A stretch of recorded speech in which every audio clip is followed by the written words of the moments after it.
Many people know their condition better than their doctors do, and they certainly know their bodies better than their doctors do. And so you have a vested interest in your health. And again, not a big system guy. And so the system has a vested interest in you staying ill. Doctors sometimes are wonderful, sometimes are terrible. They are very, very confined in what they can do. Welcome to Fempower Health. This is Georgie. I'm excited to have Guy Daniels back on the podcast. He is also known as the Microbiome Expert and has reviewed thousands of research papers and conducted extensive research on the microbiome.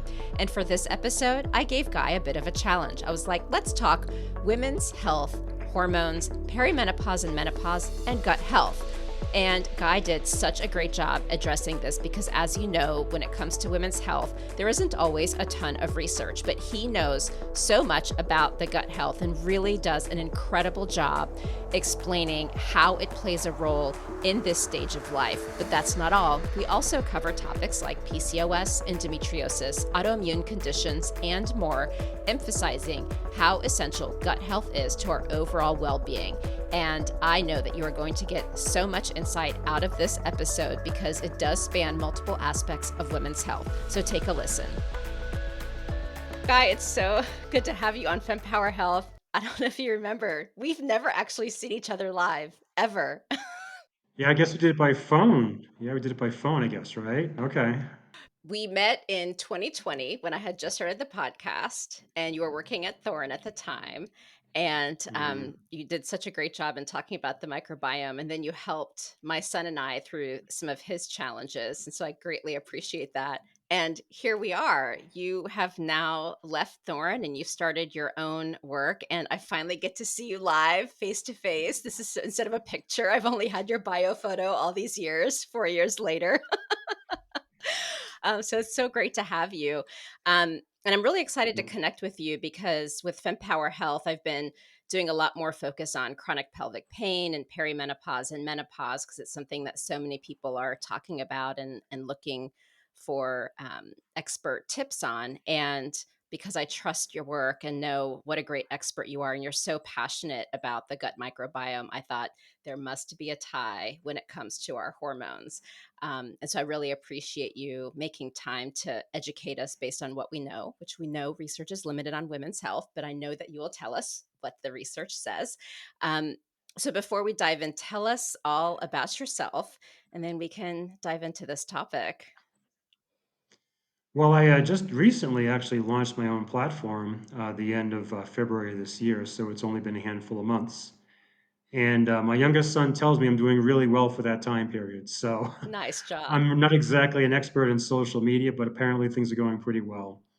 And so basically, the entire platform is centered around the microbiome and how it relates to various conditions that you might have, whether it's depression, anxiety, IBS, Crohn's, ulcerative colitis, what have you.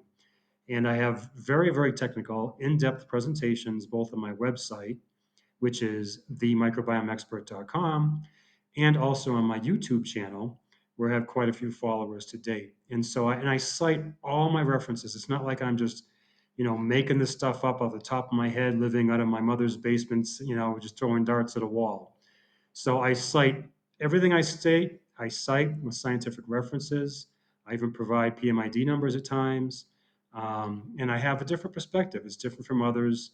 And it works because, over these many years, as the previous director of medical education for a microbiome firm, as you noted, and on my own, I've helped an awful lot of people where an awful lot of practitioners before them have failed. Yep. No, and I can attest, like you were incredible to talk to when my son was struggling with some of his health issues. So I've done a lot of episodes on the gut microbiome from various aspects, some of it from the diet aspect. I know a lot of people are talking about metabolic health. I've done a lot with vaginal microbiome as well. So I think a lot of people are really familiar and finally talking about this. To the degree that it warrants. But for those who aren't really familiar, maybe you can just give us a quick summary on the importance of the gut microbiome, and then we can talk about how it relates to women's health and different conditions that we may face. Sure. So when we talk about, the microbiome, we're usually referring to the gut microbiome. But there's actually a microbiome in every bit, in every part of us. Whether it's the mouth, the lungs, the stomach, you name it, the gut, the vagina, everywhere. And in fact, in one of my many presentations, I cite a study that found DNA from thousands of bacteria in our blood. So, they're everywhere. They're all throughout our body. It's a whole nother genome. It's a whole nother ecosystem that we have to live with. And if we take care of this microbiome, then it will in turn take care of us. And so when it comes to the gut, and really the gut microbiome is really connected to the mouth, to the stomach, the small intestine, the large intestine. People usually think of just the microbiome of the large intestine, but they're all very well connected, as well as the vagina, and we'll get into some of these things as well as the uterus and so forth. So because these bugs move around, and they use what's called translocate, and so whole bugs or parts of bugs can go from one spot to another and cause problems in another location. So if we take good care of our microbiome, then it will do good things for us. If we don't, then we're going to create a whole nother environment down there where the bad guys, what are called opportunistic pathogens, they will then begin to take over and become opportunistic. And then they will thrive and they will do bad things. And I can tie a bad microbiome into just about every single health condition you can name. And some of these health conditions have a ton of data, like IBS and IBD and colorectal cancer and things like that. There's a tremendous amount of data going over the past, say, 20 years.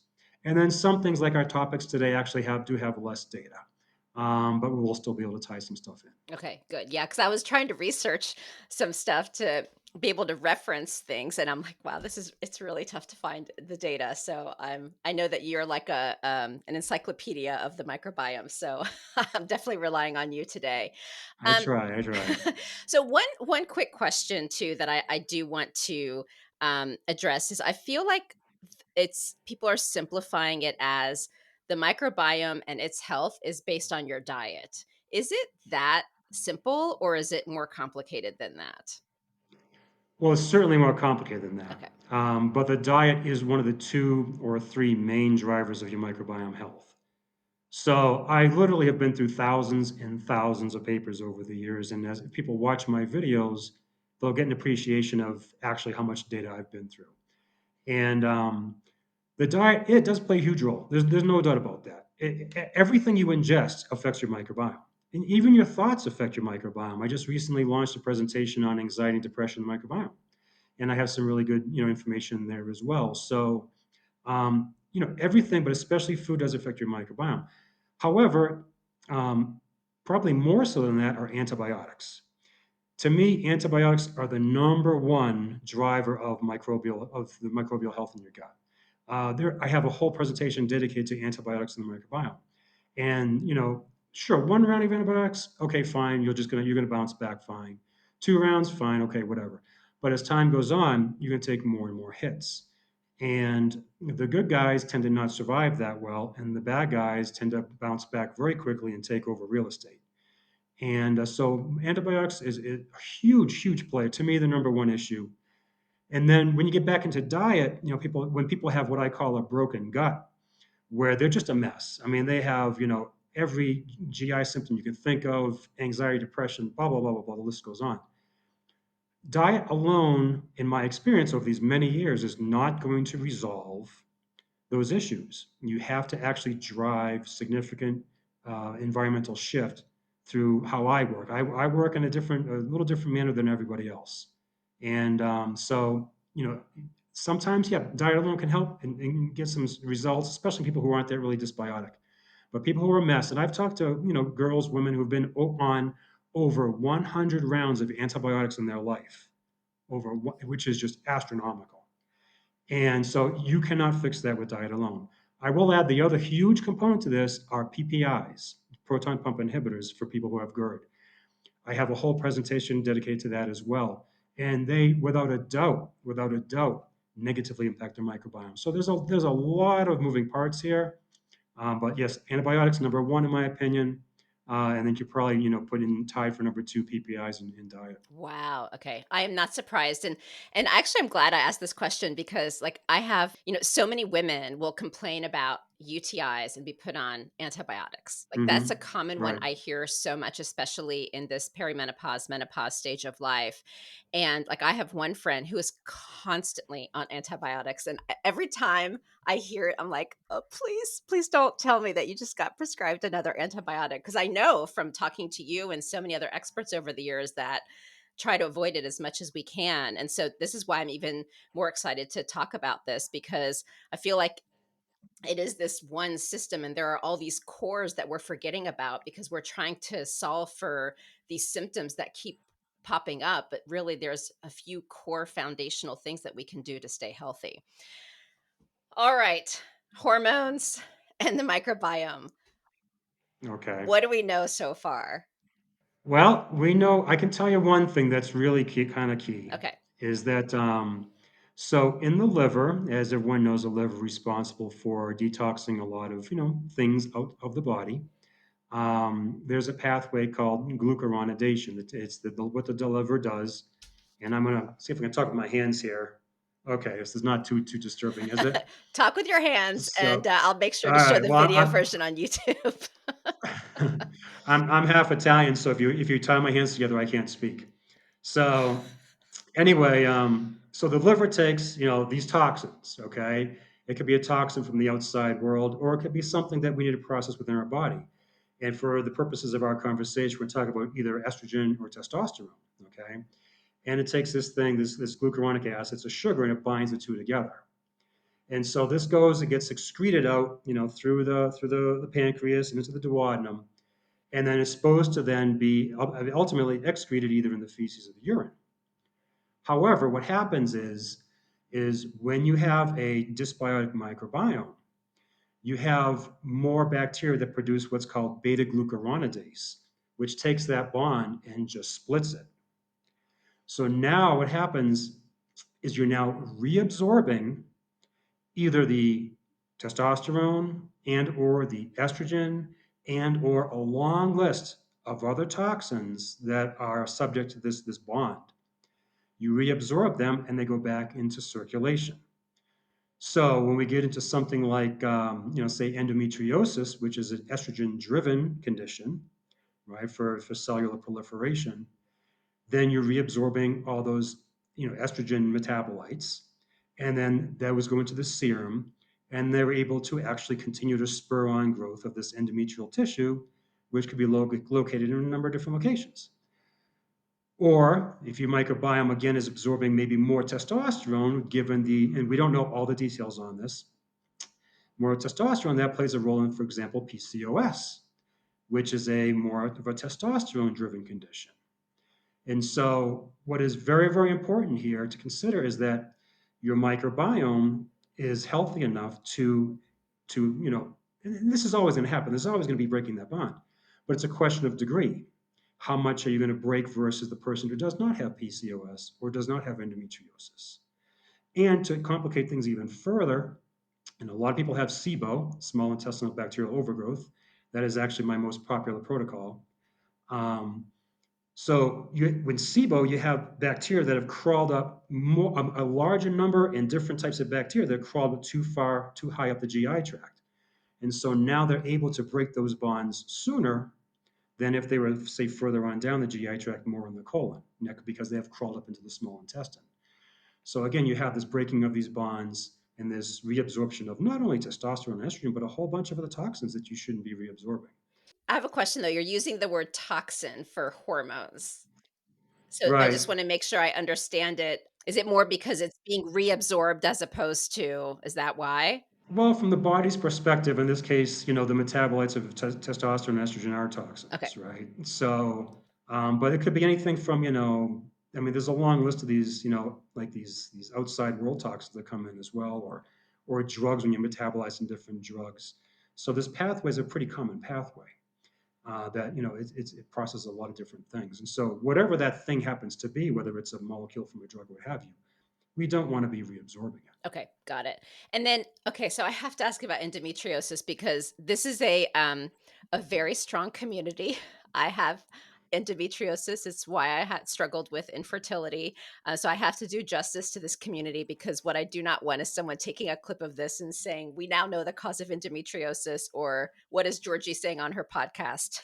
So, what I want to clarify is, like, can you tell me more about what happens if the estrogen is getting reabsorbed, and like a little bit more about the endometriosis? Because I will say that there's still camps where some people believe they they talk about retrograde menstruation. Others are saying, "Heck no."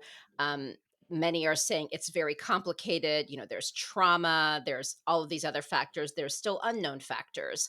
And so I'd love from the microbiome perspective, can you just elaborate a little bit, given there's so many camps that have very strong opinions about this? Because this could be a very interesting angle that I don't know many people are talking about. Sure, and I'm glad you said that because my perspective is the microbiome perspective. But I can also give you an epidemiological perspective as well. So those with endometriosis, they have a lot of IBS, much more IBS than your average bear, right? They also have a much higher level of anxiety and depression. And in a minute, I'll get into how those are all connected to the microbiome. And so if you go into the data, you start looking for the connection between endometriosis and IBS, say in Latin America or Asia or Africa, there's basically no data, right? So we'll get into the epidemiological data here. Whereas if you look at the United States, you see studies with the highest levels of endometriosis and the highest levels of IBS.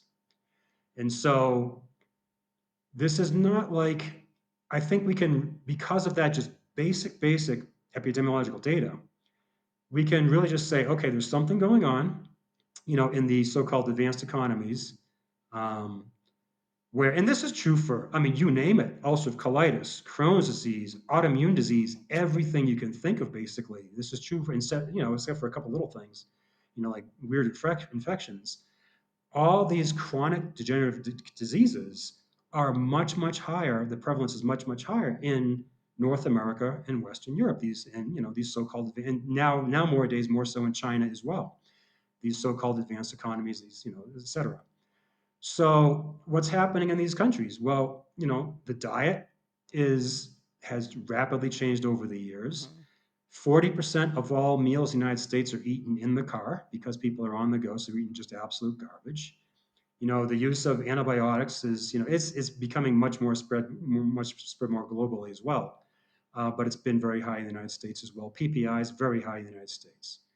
So, there's that particular component where you can go, okay, well, is it genes? No, it's not genes, because if you look at advancing economies, not advanced, but advancing economies, then all of these chronic degenerative conditions are skyrocketing. So are people's genes changing this fast in all these conditions? No, they're not. The genes aren't changing. So what's changing? Again, this kind of the control of the system, right? Where it's like this so-called medical system with all the antibiotics and everything's drugs and surgery, as opposed to, hey, maybe we should eat better or something along those lines. So that's that side of the evidence. Now to come back to the IBS, the anxiety and depression, I think by now we all know that there's a large connection between your mental health and your gut health. And if you look at all these conditions with without a doubt, serious gut issues like ulcerative colitis, Crohn's disease, IBS, the rates of anxiety and depression in these conditions are very high, much higher than the average person running around out there. So, I think by now your average viewer starts to know that the brain talks to the gut talks to the brain. In my presentations, I go in depth into how the inflammation that's really, I mean, to me, a lot of this is ultimately driven from the gut. And this dysbiosis drives inflammation, drives gut permeability, and then drives bacteria, parts of bacteria, to then go systemic. And in some people, that gift is something in the brain, whether that's, depression, anxiety, Alzheimer's, dementia, whatever happens to be. So for other people, it's an autoimmune disease. It's, something, Hashimoto's thyroiditis, or it's rheumatoid arthritis or something like that. For some people, it's three or four. They fall into the same bucket because everything is connected. So when we're talking about, the gut, Endometriosis does not exist in a vacuum. You don't just magically, boom, get endometriosis. PCOS doesn't exist in a vacuum. There's a huge, huge correlation between a metabolic syndrome and PCOS.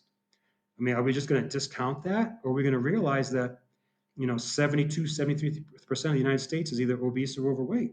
Yep. And so these things, again, it's all connected. They do not exist in just a vacuum. Right. So then let's talk about perimenopause. Now, with menopause, I don't know if it's I don't know how we would have that conversation because, like, for example, if it is the estrogen, you're kind of done with estrogen when you've hit menopause. But in perimenopause, Mm, there's this fluctuation throughout a day and throughout weeks between the estrogen and progesterone, and I believe testosterone, and there's another hormone where everything is just fluctuating. But mainly people talk about the progesterone estrogen fluctuations. And, there are sure. women who have varying degrees of symptoms. Some have Mm, horrific hot flashes, some have severe anxiety and depression. People are talking about, do you know how many texts I get around? I suddenly have gained all this weight. I have changed nothing, but I'm in perimenopause. And, mm. again, metabolic health, of course, I've done some episodes on that. So I'm very curious if there's some sort of a tie here with the natural changing of the hormones in this phase and the symptoms that women may have, like the degree to which they experience them, and gut health. Because right now, the conversation is talk to your mother and your grandmother and your aunt and your sister and find out what their experience was. That's going to indicate what yours will be. Now I'm wondering if there's a gut health tie. Well, so years and years ago, and I don't know if this is true, but years and years ago, I heard that in Japan, there's not a word for menopause. They just kind of, have you heard this? Does it ring a I bell to you? have, but I've also spoken to an anthropologist who said different cultures, they all have it, but they either don't Mhm. talk about it or don't have words. So I'm curious what you have to say because I don't understand all this stuff with the cultures either. So the impression basically I got from this, this very brief, snippet I heard was that clearly there's menopause, but I think they just kind of ease into it, a lot more easily than say, their Western counterparts. Right.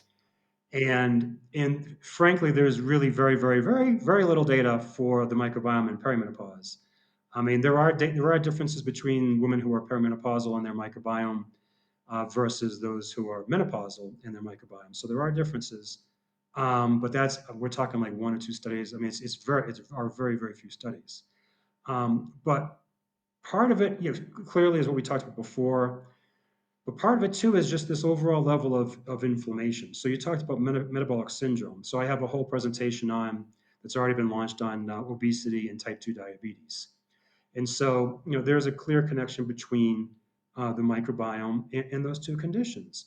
And in fact, I do have to add that lactobacillus, if you all out there taking lactobacillus supplements, I frequently recommend against lactobacillus supplements. So yes, again, it's a different perspective, and you all have to watch my videos. I back everything up I say with tons and tons of evidence. Okay. So if you look at, for example, that presentation on metabolic syndrome and obesity, those who have those both of those, either one or the other, more often than not, when a significant difference is found in a study involving the healthy controls versus that particular cohort, the obese and or the type 2 diabetes have significantly higher levels of lactobacillus, one or more species in their guts as compared to healthy controls. In fact, animals are given lactobacillus to fatten them up for slaughter. Animals are also given antibiotics to fatten them up for slaughter as well. And what do antibiotics do? Change the microbiome for the worse. And who's also happy in the bad microbiome? Lactobacillus. Lactobacillus is also happy in the PPI microbiome. In presentation after presentation after presentation of mine, you're going to see that adding lactobacillus to the dysbiotic microbiome is a bad idea because the dysbiotic microbiome already has a ton of lactobacillus on board.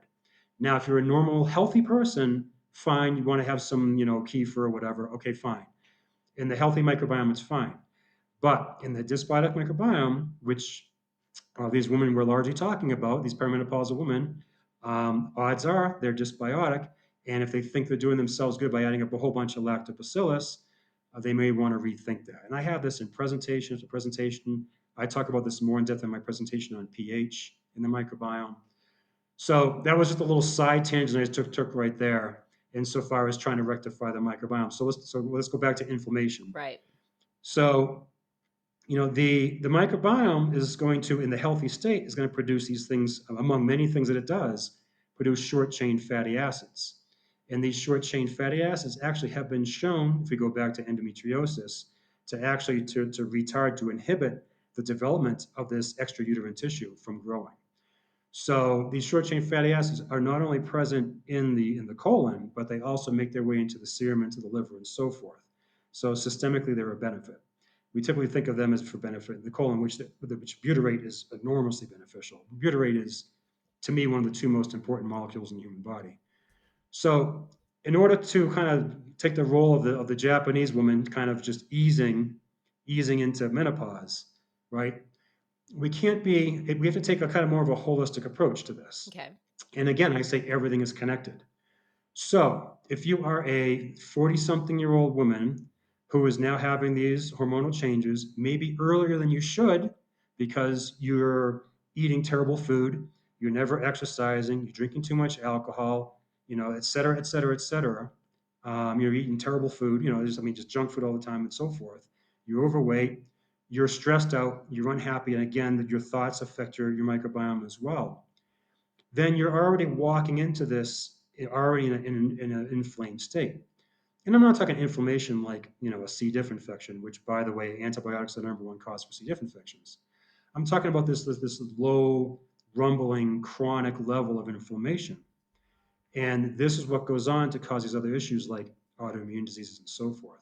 So I guess to kind of retrace my steps here, if we take more of a whole, because over the years, I've had so many people ask me magic in a bottle. Everyone wants magic in a bottle. I've had doctors say, Guy, you know what? I don't want to exercise. I don't want to change my diet. What supplement can you recommend for me to lose weight?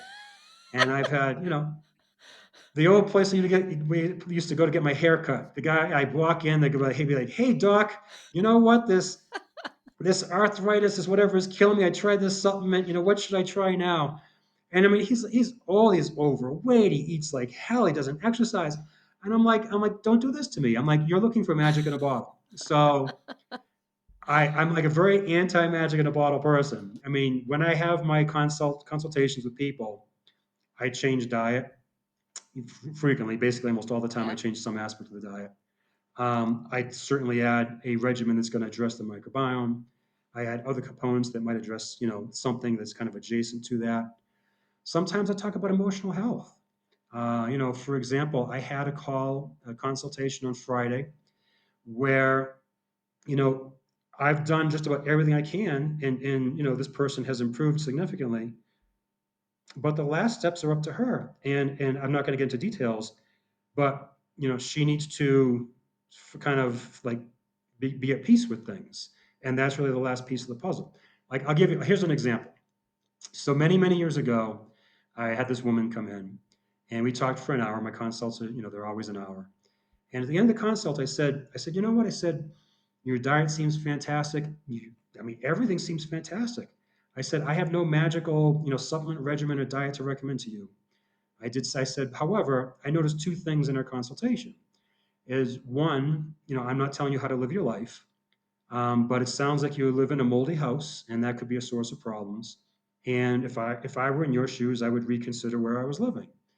And I said, Wow. two, you repeated to me over and over again how you're in a toxic relationship.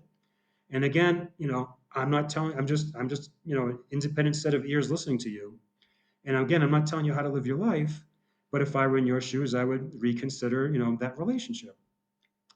So she comes in a month later, and she's like, has all this extra energy. And before she was like really lethargic and blah, blah, blah. Had all this extra energy. She's like, I just took up surfing and blah, blah, blah. And I said, what the hell happened to you? She's like, I moved out of my moldy house and I broke up my boyfriend. Wow. So, so my point is we need to have a holistic approach to whatever's happening, whether it's this case perimenopause, whether it's someone younger with endometriosis or someone with Crohn's or depression, anxiety, whatever it is. It's I'm not I can get you a certain so far depending on what's going on with this and that and the other thing. But again, it's not just you can't buy one bottle of something, take one pill a day, and expect for magical results. Right. So to go back full circle, if you are a 45-year-old woman who is obese, who's stressed out of her mind, who is unhappy, who's drinking too much, who's eating terrible food, you're already walking into perimenopause and with behind the eight ball. So why would you expect in this pro-inflammatory environment where you're not going to process hormones properly anyway and everything else is going on, you expect to just slide into menopause? So again, let's Yeah. take a look at the bigger picture. Yeah, no, that's very true. So let me ask you this, and I can get detail oriented. So for anyone who's like, why are you asking this? Sorry, I just have to. What like how do we make this connection of at as we're aging? I think we talk so much about perimenopause and menopause being about the hormone changes. And we know that, bone health, cardiovascular disease, all of these things, we're so much more susceptible to as we age. And I feel like the conversation right now about this stage of life is hormone therapy, full stop. And it really needs to be bigger than that. And I guess I'm curious, like, what is making such an impact on these symptoms? Because and I don't know if I'm asking the question right because it's I know it's complicated. I'm trying to figure out how to ask it without like leading the witness, but it's almost like you've got more stress because you're older. You've got kids probably going to college. In my case, I have a young kid because I started late, and there's a lot more on our shoulders. We're older. We worry about how we look or whatever, and now our body's changing. So I think there's all these foundational things. How could the gut microbiome and these hormone changes, is this just a big hot mess of all these things happening at once that exacerbates these symptoms? First of all, to start with, if someone does want to do bioidentical hormone therapy, I'm on board with that. I have no problem with that. What I do have a problem is what the system generally offers, which is this other garbage. But if someone wants to seek out a competent practitioner who's experienced in bioidentical hormones, I have no problem with that. It's fine. With that being said, you look at the longest lived women in the world, which are who are the Okinawan women. They don't do that, right? So they're living a different life. So so if we visit those women, so what are they doing for a living? And the longest lived men, by the way, are in Sardinia. So what are these men and women doing? Well, let's see. They have basically a zero stress lifestyle, right? They have home cooking. They're preparing their own food. They have fresh air. They have a community of people. These people are not triathletes. They're not bodybuilders. They're not Olympians, but they do walk. They walk up and down hill. Um, and that's pretty much their secret. And if you look around to all these blue zones, and I've been to one of them, where it's kind of the same thing repeats itself. You have, fresh air, whole food, low stress, moderate exercise, community relationships, clean water. And so, so what are, these, we'll just call them, I guess, US American women, what are they? They're lacking a lot of those things, right? And so, yeah. So let's go, well, let's talk about a couple different things. So I recently had a consult with another woman who she's suffering from a UTI. She has a strain of E. coli, and the doctors cannot kill it. They cannot kill it. And so, one of the things that is common to your audience, I would assume, are UTIs. And so what's going on? And again, this is all connected. So, where did this E. coli come from? It just didn't come out of nowhere. She didn't pick up on the street. She didn't pick up by eating a tainted vegetable, right? Odds are it came from her gut. That's where most of these bugs come from. They originate from the gut. And so here we have a woman who had a long history of a terrible diet and lots of antibiotic use and everything else. And so When you have this pro-inflammatory gut environment, then the bad guys start changing their genetic expression. And I talk about this on a number of slides as well. And so they become more pathogenic. And so odds are is this E. coli may have very well been initially a regular old E. coli inhabitant, commensal inhabitant of the gut. But with inflation, it became more pathogenic. And then with more rounds of antibiotics, became antibiotic resistant. So they can't kill this thing. The approach there has been to kill, kill, kill. My approach is to nourish, nourish, nourish. So they can't kill it. So I'm trying to Yeah. nourish the microbiome. So what was my point? My point is her microbiome, and we all have bugs going into our system. So in all my presentations, you'll see healthy controls versus somebody with something. And so, healthy control, they're going to have, X amount of this bacteria, E. coli or something else, some other bug in their blood. But the person with the condition is going to have significantly more. If you look at LPS, LPS is part of the membrane coating for gram-negative bacteria. It's generally an indication of gut permeability and presence of bad bugs. Again, healthy controls will have this much LPS floating around their body, in their blood. However, the condition, you name it, will have this much LPS floating around their blood. So what is LPS? LPS is very, very pro-inflammatory. And now your immune system starts reacting to the LPS or the whole bug itself or other parts of the bug. And this is a lot of what's going on. So again, I talked about inflammation before with the perimenopausal person, and I'm going to talk about inflammation again with the postmenopausal, woman. So what's heart disease? You talked about heart disease. It's inflammation, right? We have inflammation of the vasculature, right? So whether it's a stroke or whether it's a heart attack, it's inflammation of the vasculature. And I won't even get into fat consumption and statins and everything like that. But let's just say there's huge question marks in that area. Okay, let's talk about autoimmune disease. Autoimmune issues, are much more prevalent for women than they are for men. Mhm. So that's relevant for our conversation here. I hear Hashimoto's thyroiditis all the time. It's endemic. I hear it all the time. So what's going on with all these autoimmune conditions? I'm actually in the process of launching a two-part series on autoimmune conditions. Again, there are enormous correlations between the contents, the bugs in your microbiome, and gut permeability, which is again, these bad bugs are they're adhering to and invading the cells that line the gut, and they're causing those cells to separate. And the contents from the gut go into the blood, and they wreak havoc all throughout the body. So, and one of those is, and you get into all these other topics of molecular mimicry and so forth. But in autoimmune disease, there's really three pillars to autoimmune disease. The most important pillar is the status of your immune system. Are you in a hyperinflammatory immune system, or are you in a tolerant immune system? If you have a tolerant immune system, then you're just going to fend off these little insults like, okay, whatever. I know that's a bad guy, get away. I know that's a bad guy masquerading as a good guy, get away. I know that's my own tissue. I'm not going to attack my own tissue. However, if you have this hypervigilant immune system, which is again a lot of these people in the United States and globally as well, really, where again with this junk food diet, PPIs, antibiotics, et cetera, setting the stage for this. Then you have this just like it's like this. I'm always ready to fight. That looks like something I'm gonna fight it. And so now you have this confusion of what's a bad guy and what's a good guy. And this is true for type 1 diabetes, from type 1, the insulin requiring diabetes, right?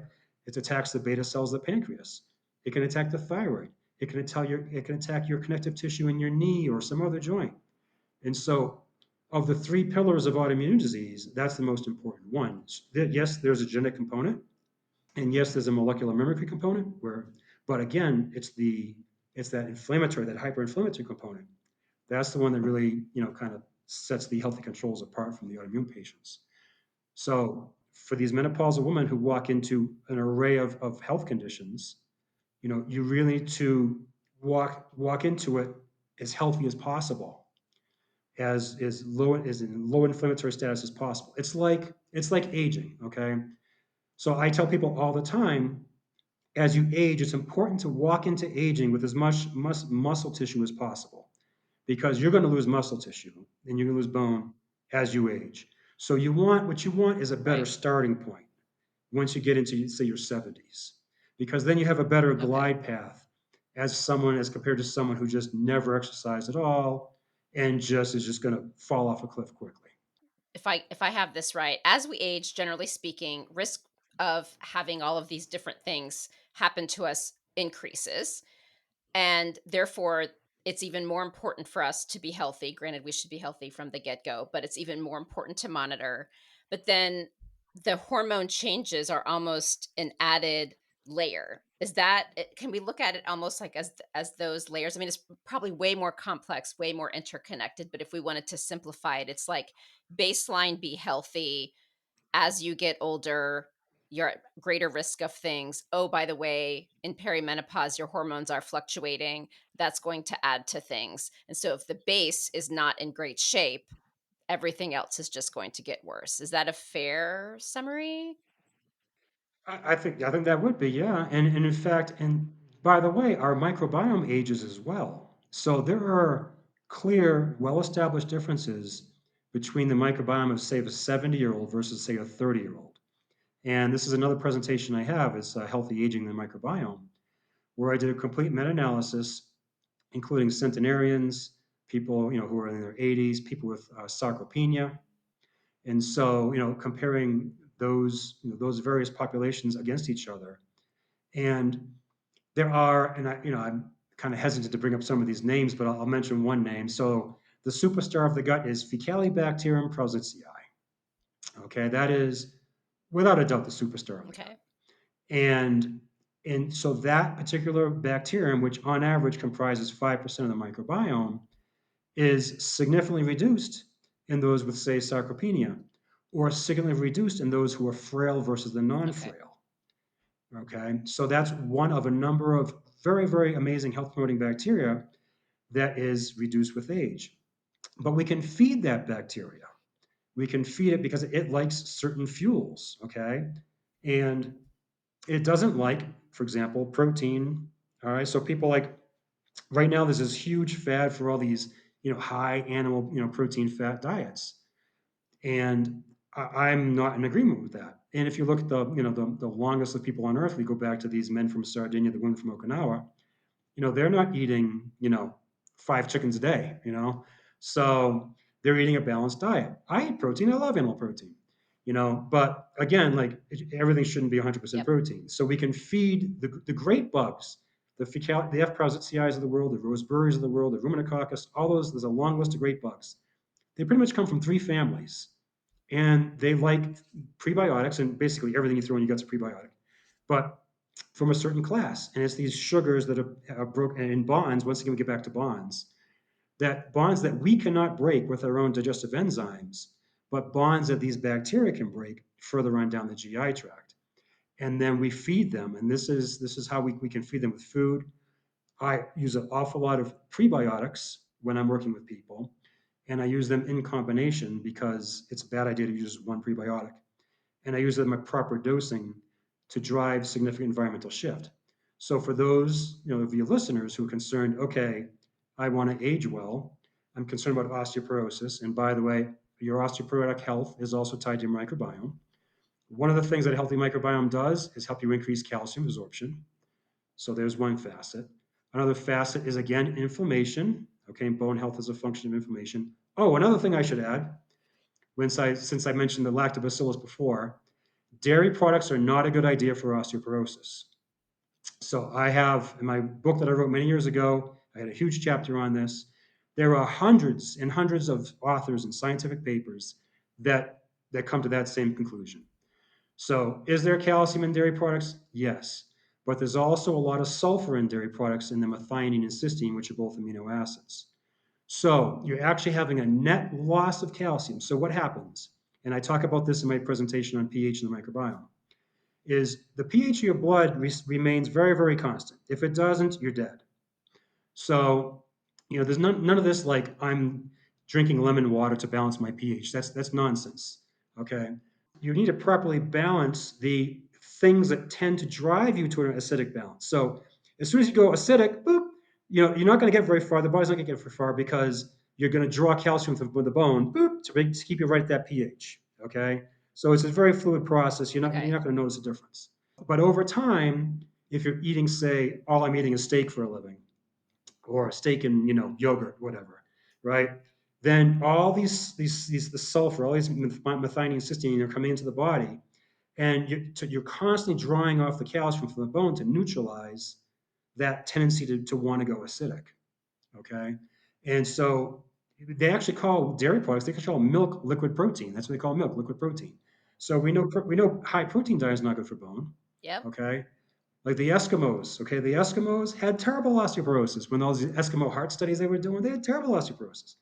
So you have to have a diet that's going to balance things out with vegetables are great. So again, if you're a menopausal woman concerned about osteoporosis, you know first of all, you have all sorts of problem with dairy. It's a draw on your bone health. So, and on top of that, it's the worst offender for your overall health. It's full of antigens that you can react to. So if you look at my presentation, ulcerative colitis or on autoimmune diseases, if you have a dysbiotic microbiome, there are certain proteins and peptides from dairy that are highly immunostimulatory, and you can react to those, and they look like some of your other proteins in your body, and you can cross react to those, whether it's autoimmune disease, for example, type 1 diabetes, or what have you. And this is just beyond lactose intolerance, because everyone thinks when they think about the dairy, they think lactose intolerance. That's a Right. whole other issue. I'm talking about the proteins Yeah. themselves, the amino acid sequences themselves. And for example, I'll give you another story. So years ago, I was helping this woman, and she had ulcerative colitis. And like everyone else I work with, she'd been to see about 10 other practitioners. And she came to see me, and I put her on my program, which is, dairy free, especially for ulcerative colitis is dairy free, especially. I put her on a dairy free program along with other things. After 2 weeks, she made a mistake, which, people new to programs, they make the mistakes. It happens. So she went out to dinner, she had a salad, and on her salad, she put on Yep. some cream based dressing, some dairy based dressing. Now, she had been doing great for 2 weeks. People were going, "Oh, you look fantastic. You're putting on weight." She hadn't had diarrhea the whole 9 yards. After this one event of a little bit of cream based salad dressing, she had bloody diarrhea for the next 3 days. So that's the only difference. So again, you have this situation Yep. where these women, they think they're doing right because the system tells you that the system with vested interests in the dairy industry says Yep. consume dairy, consume dairy. They're not right. And so just eat, I don't know, Swiss chard or broccoli or almonds or things that are good for you to get your calcium, or even take a little bit of calcium here and then with the calcium pills, which I will also note, if you do a whole bunch of vitamin D and a whole bunch of calcium, you should definitely take vitamin K with that, because studies actually also show that people who do way much calcium actually have more coronary events. And if you put a bunch of vitamin D on there on top of that, you're just absorbing more calcium, so you have more calcification of soft tissue. So if you're going to be doing a whole bunch of D, and I see a lot of people taking way too much D, and I don't like all this crazy D levels. If you're going to take a whole bunch of D with a whole bunch of calcium, make sure you're taking vitamin K. And it is true, like, because I can see now that I eat fairly clean, it is amazing the impact of, like, when I'm not sleeping, when I'm not eating right, just it's unbelievable. I've been saying this for years and years and years. You have to educate yourself. Many people know their condition better than their doctors do, and they certainly know their bodies better than their doctors do. And so you have a Mhm. vested interest in your health. And again, not a big system guy, and so the system has a vested interest in you staying ill. And doctors sometimes are wonderful, sometimes are terrible. Yes. They are very confined in what they can do. They're living in a system that's they're working for groups. They don't want to get sued. They have to follow standards of care. They're only taught drugs and surgery. So the general conventional medical system as it is pretty terrible. I mean, that being said, if acute care is really good, you break your leg, you go to the hospital, they're going to do a good job. So that was point number one: is educate yourself. Yes. And the 100%. best way to do that Yep. is online. There are some wonderful people saying some intelligent things. That being said, there are some people saying some stupid things as well. Um, that was point number one. Point number two is when I'm in the grocery store, I look around at the people in front of me, behind me, checking the checkout line. And I'm going, oh my God. And I look at my food, I go, this is awesome. And I look at their stuff, I'm like, how are you alive? And I don't know how people do it. Point number three is I have Yep. Crohn's. It's been like 25 years now. Yeah, but I developed my system over the years, so I really perfected it about 10 to 15 years ago. Okay. Um, so I feel your pain, but I also want to add that, and I guess this is point number four, is that in avoidance, in the beginning of taking care of someone, avoidance is part of the regimen, and it could be part of the regimen forever. Like for example, the avoidance of dairy proteins. So um, but there are a lot of people out there who paint themselves into a corner because they're like, okay, I react to this, I react to this, and they get confused, and I don't know which one I reacted today, and they're left with either like white rice and chicken, and I've had people like that, or just a couple of things more than white rice and chicken, and so Ugh. that's not a place you want to be. Right. And but they're reacting to everything. Why? Because they are hyper-inflammatory. Their immune system is ready to jump at a moment's notice at anything. It's just amped up. Why is it amped up? Because you have bad bugs in control of your microbiome. You're not properly taking care of the good ones. So as I rectify the microbiome, as this inflammation subsides, and as we have a more tolerant immune system, then we can start widening the diet. And I've had a number of people say, "Oh my God, I'm so happy I can eat A, B, and C again."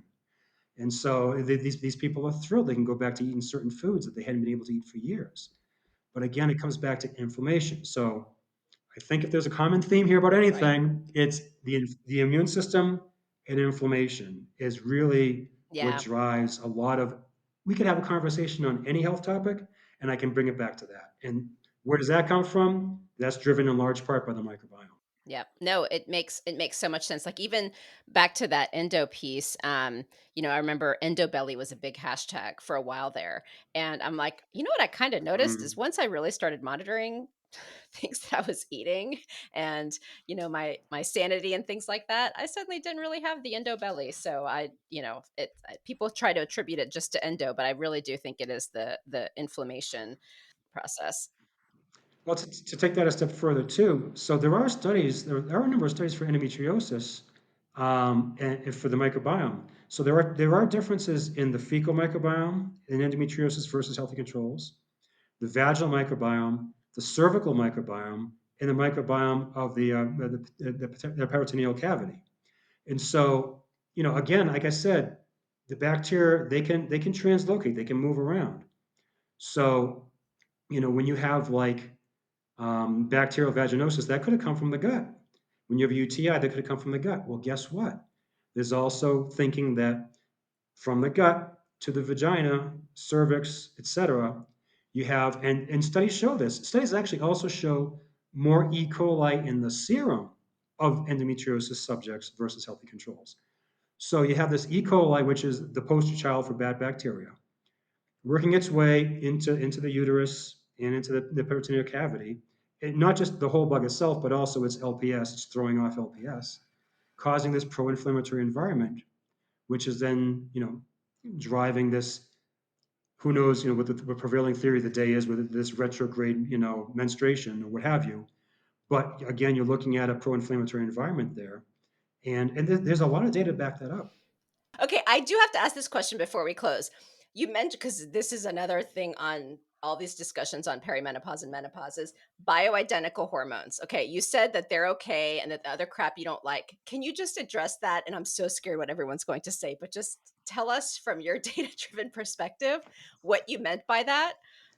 It really comes down to, I guess, how a pharmaceutical company is going to be profitable.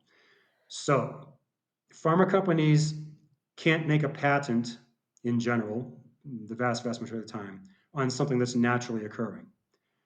So, whatever it is they're administering, in this case, a hormone, they have to kind of throw an extra group, extra compound on there to make it patentable. Okay. Um, but then that changes the function, that changes the characteristics of in this case, a hormone. Bioidentical hormones are trying to replicate exactly the quantity and the type of hormone that you had previously at a younger age. And that's just kind of it in a nutshell. And so And if someone doesn't want to do them, I completely agree. If you want to, like age gracefully or whatever, however you want to call it, I completely agree. I get it. But if you can also, if you also want to live a what I call a robust life and continue doing the things you want to do. For example, we can take sexual health. Okay, here's another topic we can talk about: sexual health in postmenopausal women. Okay, so with a lack of estrogen comes Yes. vaginal dryness, right? And so I have helped women in the past with simple natural medicine to help resolve that issue. But you can resolve that with bioidentical hormones as well, which those bioidentical hormones can also help with your bone health and also going back to the vagina, they will help with the pH balance in your vagina. Okay, because of the estrogen. Lactobacillus bad in the gut, but good in the vagina, by the way. So they'll help with the lactobacillus. That keeps the pH low in the vagina at about 4.1, 4.2, which is where you want it to be. That keeps the bad actors away, such as the candida and the bad bacteria. Helps with your vaginal health, and then potentially helps with the UTI health, UTIs as well. So there's a lot of gains to be there. So if you want to again live robustly and keep, for example, an active sex life or what have you, or if you're physically active, you want healthy bones, then I understand that. I'm on board with that. If you don't, fine, I understand that too. But then you need to be probably even more cognizant of your lifestyle if you're not going to do that, and to protect your bone health and so Okay, forth. perfect. I just didn't know if this was going to be a discussion around the compounded hormones versus the pharmaceutical products, because I know that's a big Well, discussion. yeah, I started that Yeah, way. That's what I said is the pharma stuff is basically kind of not good, right? It's synthetic, patentable stuff. And the bioidentical stuff is replacing what you had at that type and that level. but I okay, so let me ask you So, this then. If someone really wants to do the bioidentical and not the pharma, how do they know? Because the big controversy that the clinicians talk about, that I've interviewed and on social media is how do you know that it's done properly? It's not consistent doses, et cetera, et cetera. I'm just so curious on your perspective on this. yeah, so I think like 2 or 3 or 4 years ago, there was a lab that was doing compounding that some bad things Okay. happened. Um, But I mean, I can't cite statistics Okay. on this, but from what I know, the vast, vast, vast majority of the cases, these compounding labs are doing a good job. I think this is part of it is like sowing fear into people. It's kind of like when I'm helping someone and they go and see their conventional doctor and they say, "Well, I'm talking to this scientist guy and he tells me to do this," and the doctor's like, "Oh no, no, no, no, no, don't do that. That's just stupid. That doesn't, et cetera, et cetera." So it's like it's things they're afraid of or things they don't know or things they're afraid of Right. because they don't know. And so, you know, is there a chance that a compounding pharmacy is gonna, you know, make a mistake somewhere? Yeah. Do pharmaceutical companies make mistakes in manufacturing? Yeah, there's documentation on that Yeah. as well. So, That's so it's interesting. you have to consider who you're listening to. Okay, I have no vested stake. I'm not a compounding pharmacist, and I have no holdings in any pharma companies. So I'm just simply giving you my honest opinion. I have no vested interest. So you have to consider the source. So let's summarize. Like there were so many cool things that we discussed, and at the end of the day, the gut microbiome has a huge impact on our overall health. And you gave us such great examples. And I think having that as a great foundation just really helps our overall health. Um, and then we layered on all these wonderful things that happen to us as we age with our lovely hormone changes and whatnot. And listening to you, I'm like, I feel like everyone just needs you as a coach. So, how do we come after you and like have you help us? What do we need to know? Well, I do have protocols. So I have two Okay. different, I guess, modalities. I guess so. One, I offer protocols for individual conditions. So whether it's IBS diarrhea, IBS constipation, anxiety, depression, what have you. Those are on my website under the tab Okay. protocols. And my website again is themicrobiomeexpert.com. And so that's part of it. The other part is if you want something more individualized, then again on my website as well, you can schedule a consultation with me and we'll talk for an hour about whatever's going on.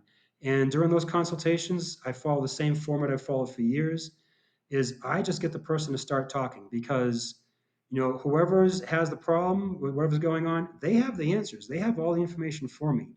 I just need to listen and just connect the dots from, someone who's had a lot of experience, someone a tremendous amount of research, someone who's designed trials, run trials, some very successful trials, by the way. Um, just to listen, and then the last 10 minutes, I kind of do a wrap up, and I say, okay, this is and I ask defining questions through. I'm like, can you explain that better along the way? And then the last 10 minutes, I'm like, okay, this is what I heard, this is what I think should be happening, and then I'm going to send you a protocol. I'm going to type you up a specific protocol for you at some point in the next 24 hours, and you follow that. I have a very open email communication where for people who are working with me, they can just email me. I don't charge for silly little things like that. And so, because everyone always has questions, like, I found this supplement. Is this good for me to buy, or do I take it this at this dose, or can I mix this with this, or can I eat this? So there's Right. always questions. And by the way, I have no vested interest in any supplement companies either. So the products I recommend, I don't sell anything. I don't sell products. You just buy them online.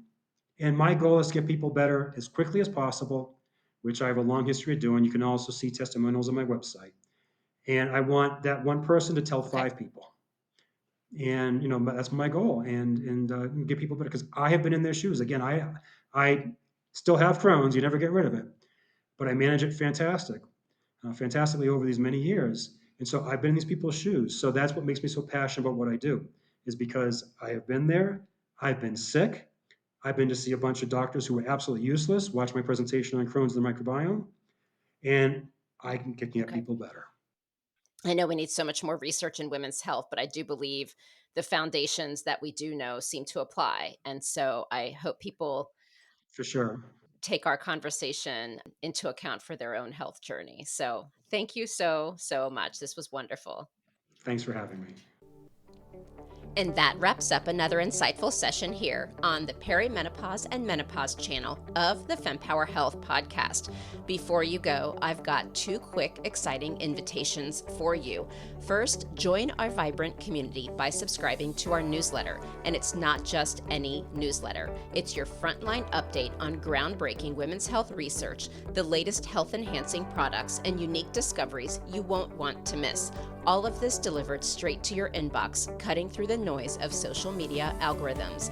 Better yet, you can pick the Perimenopause and Menopause edition or the Chronic Pelvic Pain edition, or both.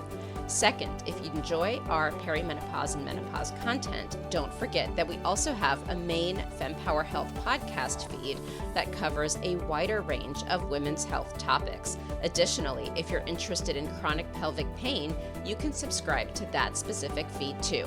Find these channels on our website or wherever you listen to podcasts.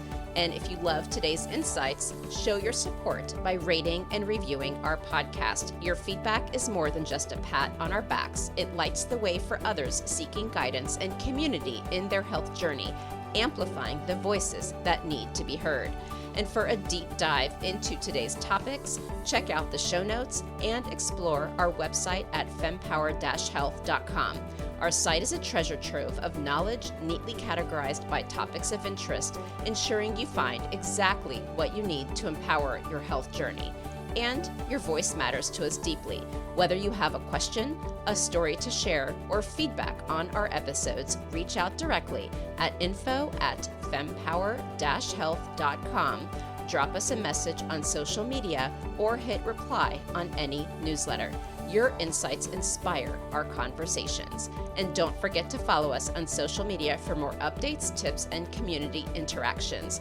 We're on Facebook, Instagram, and TikTok at fempowerhealth.perry.meno. Quick note, the knowledge we share here is to embolden you in discussions with your healthcare provider. It's not medical advice. Always consult with your doctor for health decisions. And remember, the diverse perspectives of our guests reflect their individual journeys, and it's not an endorsement by Fempower Health. And here's to empowering your health journey, one episode at a time. See you on the next Perimenopause and Menopause episode of the Fempower Health podcast.